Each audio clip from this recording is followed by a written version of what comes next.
నమస్తే, welcome to our channel. నేను మెస్సరి. అన్నా క్యాంటీన్లో ప్రజావేదిక వర్సెస్ వాలంటీర్లు, జగన్మోహన్ రెడ్డి బాబు మధ్యన బిగ్ ఫైట్. సో ఈ అంశాన్ని మనకి వివరించడానికి మనతో పాటు ఉన్నారు TDP official spokesperson Suryadevara Latha garu. నమస్కారం మేడం. మేడం, ఇప్పుడు చూస్తుంటే ఏదైతే అప్పట్లో అన్నా క్యాంటీన్స్ ఉండేవి, బాబు గారి హయాంలో 5 రూపీస్కి అంటే ప్రతి ఒక్కరికి ఫుడ్ అందాలని చెప్పేసి అన్నా క్యాంటీన్స్ ఉండేవి. కాకపోతే ఏంటంటే జగన్మోహన్ రెడ్డి గారి ప్రభుత్వం వచ్చిన తర్వాత అవి కనుమరుగైపోయాయి. ఇప్పుడు ఏంటంటే వాలంటీర్ వ్యవస్థ, జగన్మోహన్ రెడ్డి గారి ప్రభుత్వం వచ్చిన తర్వాతనేమో వాలంటీర్ వ్యవస్థ. సో ఇలాంటిది ఏంటంటే జగన్మోహన్ రెడ్డి ప్రభుత్వం వచ్చిన తర్వాత మన ఈ ప్రజావేదికను కూల్చేయడం, సో ఇలాంటివన్నీ జరిగినాయి. అన్నా క్యాంటీన్స్ని తీసేశారు, ప్రజావేదికని కూల్చేశారు. అండ్ ఆ తర్వాత ఏంటంటే వాలంటీర్ వ్యవస్థకి ఒక స్టాండ్ తీసుకొని వాళ్ళకి ఉద్యోగాలు ఇచ్చారు. సో ఇది చూస్తుంటే ఇప్పుడున్న పరిస్థితులలో అసలు ఏం జరగబోతుంది, బాబుకి జగన్మోహన్ రెడ్డి గారికి ఈ మధ్యలో ఏం జరగబోతుంది ఈ వాలంటీర్లు చేయబట్టి, ఈ వాలంటీర్ వ్యవస్థ చేయబట్టి? మనం గతం నుంచి కూడా తీసుకుంటే జగన్మోహన్ రెడ్డి ఏదైతే ప్రజలకి అందుబాటులో ఉండాలి అనుకున్న వాటిని ఆయన కూల్చుకుంటూనే వచ్చాడు, పాడు చేస్తూనే వచ్చాడు. ఎందుకంటే ప్రజావేదిక అనేది అయితే కంపల్సరీ వాళ్ళ సమస్యలు వినేదానికి ఒక ప్లేస్ అంటూ క్రియేట్ చేయటం, అక్కడికి ఎవరైనా సరే సమస్యలతో వెళ్ళి వాళ్ళ సమస్యలు చెప్పుకోవటానికి, వినత పత్రాలు ఇచ్చుకోవటానికి అనేది ఒక ప్రాసెస్ లాగా ఉండేది. నారా చంద్రబాబు నాయుడు గారు అయితే రోజు అక్కడికి ప్రజా సమస్యలు వినటం కోసం రోజు వెళ్ళేవాళ్ళు, రోజు టైం కేటాయించేవాళ్ళు, రోజు వాళ్ళు వచ్చిన వాళ్ళతో అందరితో కూడా కలిసి మాట్లాడి వాళ్ళ సమస్యలు ఏంటో తెలుసుకొని దాన్ని సార్ట్అవుట్ చేసేవాళ్ళు. అది ప్రజలకి దగ్గరగాను వాళ్ళ సమస్యలకు మనకు ఒక సీఎం మన సమస్యని వింటున్నారనేది ఒక ఆనందం ఉంటుంది, మన సమస్య తీరిపోతుందనే ఒక సాటిస్ఫాక్షన్ కూడా ఉంటుంది ఓటర్స్, అదే ప్రజలకు అందరికీ కూడా. అలాంటిది జగన్మోహన్ రెడ్డి వచ్చిన తర్వాత దాన్ని కూల్చివేయటమే కానివ్వండి, ఆయనకి అంటే స్టార్టింగ్ నుంచి కూడా నాకు ప్రజలతో సంబంధం లేదు, ఓట్లేసారు గెలిచారు, అది కాకుండా అక్కడ నారా చంద్రబాబు నాయుడు గారు కట్టిన కన్స్ట్రక్షన్ అనమాట. సో అది ఆయన పేరే ఎక్కువ అక్కడ ఉచ్చరిస్తుంటారు. ఆయన ఇంటి పక్కనే ఉంది, చంద్రబాబు నాయుడు గారి ఇంటి పక్కనే ఉంది. అవన్నీ కూడా ఎందుకు, నేను అక్కడికి వెళ్ళాలా, నేను అంత దూరం ఎందుకు వెళ్ళాలి, దానికోసం నేను ఎందుకు అంత దూరం వెళ్ళాల్సిన అవసరం ఏంటనేటం ఫస్ట్ రాగానే ఆ నైటే దాన్ని కూల్చడం స్టార్ట్ చేసి, అంటే అది 9 కోట్లు పెట్టి మరీ కట్టిన ఒక ఇది. ఎందుకు అంటే ఇప్పుడు రాజధాని అయినా కూడా అమరావతి రాజధానిగా అనుకున్నది కూడా అది కూడా చేయలేదు. అసలు బాబు గారికి పేరు వస్తుందనా, లేకపోతే బాబు గారు ఈ పనులు స్టార్ట్ చేశారు కాబట్టి జగన్మోహన్ రెడ్డి గారికి ఇంత కోపం వస్తుంది? అసలు దేనికోసం ఇదంతా? అది ఏంటంటే జగన్మోహన్ రెడ్డి గారికి ఎట్లా అనిపిస్తుంది అంటే ఏది చేసినా చంద్రబాబు నాయుడు గారి మార్క్ అక్కడ కనపడుతుంది కాబట్టి అది తుడిచేయాలనే ఒక అంటాం కదా, ఏమని ఆయన మార్కు కనపడకూడదు అనేది.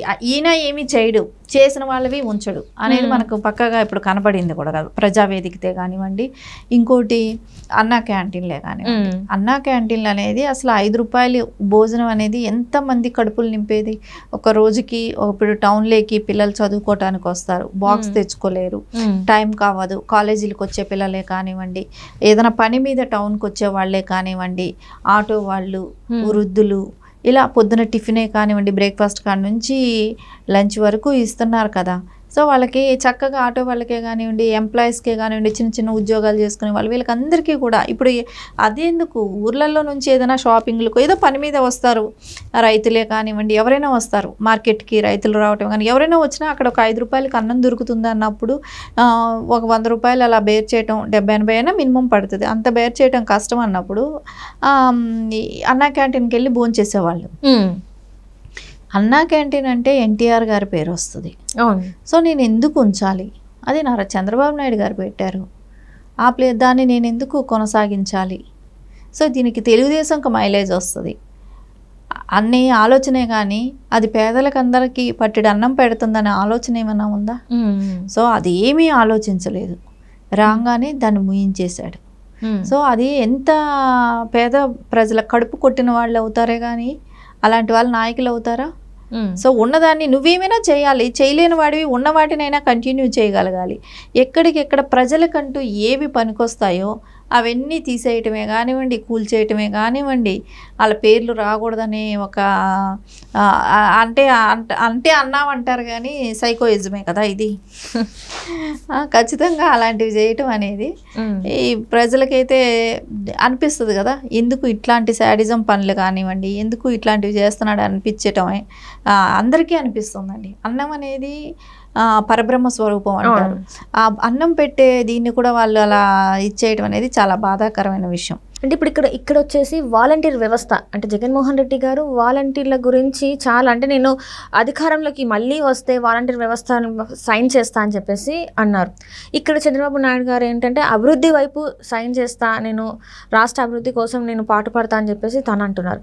ఇక్కడ చూస్తే ఇప్పుడు చంద్రబాబు నాయుడు గారు ఏంటంటే కొన్ని వ్యాఖ్యలు చేశారు వాలంటీర్ల వ్యవస్థల గురించి, అందులో పనిచేస్తున్న వాళ్ళ గురించి. నేను అధికారంలోకి వస్తే మీకు ఇప్పుడు 5,000 వస్తుంది కదా, ఇప్పటి నుంచి నేను అధికారంలోకి వస్తే 10,000 చేస్తా అని చెప్పేసి అన్నారు. సో మరి నిజంగా 10,000 ఇచ్చే అవకాశం ఉందంటారా? మరి ఖచ్చితంగా అయితే నారా చంద్రబాబు నాయుడు గారు చెప్పారు కాబట్టి 10,000 ఖచ్చితంగా ఇస్తారు. ఎందుకంటే వాళ్ళల్లో చదువుకున్న వాళ్ళు కూడా ఉన్నారు, ఇంజనీరింగ్ డిగ్రీలు చేసిన వాళ్ళు, MBA అట్లా MCA ఇలా చేసిన వాళ్ళు కూడా ఉన్నారు కాబట్టి వాళ్ళకి తగ్గ గుర్తింపు అనేది ఉండాలి. సో 5,000తో వాళ్ళకి ఎటు వచ్చినా ఎవరికైనా కూడా 5,000 అనేది సరిపోయేది కాదు. 5,000తో ఫ్యామిలీని నడపలేరు. సో 5,000 అనేది సరిపోని, ఎవరు 5,000 జీతం అనేది ఇప్పుడు ఎవరికి వస్తుంది చెప్పండి 5,000 జీతం? సో అట్లీస్ట్ పని చేసుకునే ఇళ్ళల్లో పని చేసుకునే వాళ్ళైనా 15,000 సంపాదించుకుంటున్నారు. ఒక నెలకి 15,000-20,000 సంపాదిస్తున్నారు. ఇంకా అట్లా ప్రతి వాళ్ళకి రోజు కూలీలు తీసుకున్నా మనకు 800 నుంచి 1,000 రూపాయల వరకు ఉన్నప్పుడు సో వీళ్ళకి ఎట్లా 5,000 సరిపోతుంది. మళ్ళీ వీళ్ళు చదువుకున్న వాళ్ళు, డిగ్రీలు చేసిన వాళ్ళు, ఇలాంటి వాళ్ళకి ఎలా సరిపోతుంది? వాళ్ళకి ఇంకా ఫ్యూచర్ బెనిఫిట్స్ ఇంకా మంచిగా ఉండాలి, వాళ్ళ భవిష్యత్తు బాగుండాలి అనే ఉద్దేశంతోనే. ఏంటంటే కొంతమంది ఇప్పుడు జగన్ సపోర్ట్ చేస్తున్నారంటే అందరూ చేయరు, ఏదో కొంతమంది ఉంటారు, సెక్షన్ ఆఫ్ పీపుల్స్ కొంతమంది ఉంటారు. సో వాళ్ళ కోసం అందరినీ కూడా ఇబ్బంది పెట్టడము కాదు. సో వాళ్ళు అట్లాంటి వ్యతిరేకం చేసే వాళ్ళు కేసుల్లో ఇరుక్కోవటమో ఇంకోటో చేసే రిజైన్ చేయటమో ఇలాంటివి జగన్ ప్రలోభాలకి లొంగే వాళ్ళు ఉండొచ్చు.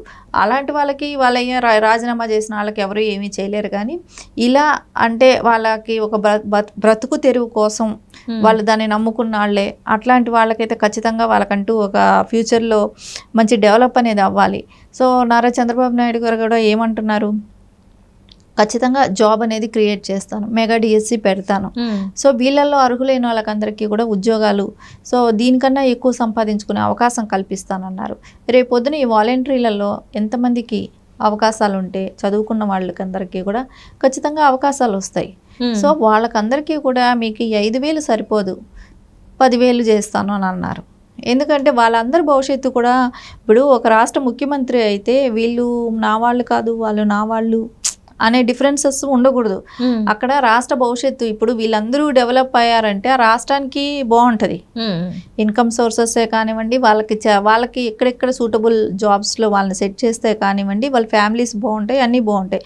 ఆయన ఉద్దేశం అది. నువ్వు ఈ పార్టీకి ఆ పార్టీకి, మీకు పార్టీలతో సంబంధం లేదు, మీరు ఒక ఎంప్లాయీస్ లాగా ఉండండి. మీరు జగన్మోహన్ రెడ్డి పెట్టాడనంటే జగన్మోహన్ రెడ్డి పెట్టిన టైం పీరియడ్ కూడా అయిపోయింది, మే 31కి అయిపోతుంది. కాబట్టి మీరు ఓన్లీ ఆయన ఉద్దేశం ఏంటి, వైసీపీ కార్యకర్తలుగా మిమ్మల్ని ఆయన ప్రైవేట్ సైన్యంగా తయారు చేసుకున్నాడే కానీ గవర్నమెంట్ నుంచి శాలరీ ఇచ్చాడు. సో నెక్స్ట్ ఇప్పుడు ఈ గవర్నమెంట్ నుంచి కూడా శాలరీ ఇచ్చే అవకాశాలు లేవు ఖచ్చితంగా. అందుకోసం వాళ్ళకైతే జీతాలు ఇవ్వలేరు కాబట్టి, ఇవ్వట్లేదు కూడా కాబట్టి ఖచ్చితంగా తెలుగుదేశం వస్తే 10,000 ఇవ్వటమే కాకుండా వాళ్ళకి అర్హత కలిగిన వాళ్ళకి వేరే జాబ్సే కానివ్వండి, వాళ్ళ ఫ్యూచర్ గురించి ఆలోచించటమే కానివ్వండి. ఆయన ఒక నాయకుడిగా ఆలోచించట్లేదు, రాష్ట్ర భవిష్యత్తు గురించి ఆలోచిస్తున్నాడు. నాయకుడు అంటే పార్టీ నాయకుడిగా వాళ్ళకి భరోసా కాదు, ఒక రాష్ట్రాన్ని ముందుకు తీసుకెళ్ళటానికి ఎలా అయితే మంచిది అనేది. జగన్మోహన్ రెడ్డి ఎంతసేపు వైసీపీ ఆయన ముఖ్యమంత్రిగా ఉన్నా కూడా వైసీపీ నాయకుడిగా ఆలోచిస్తున్నాడు.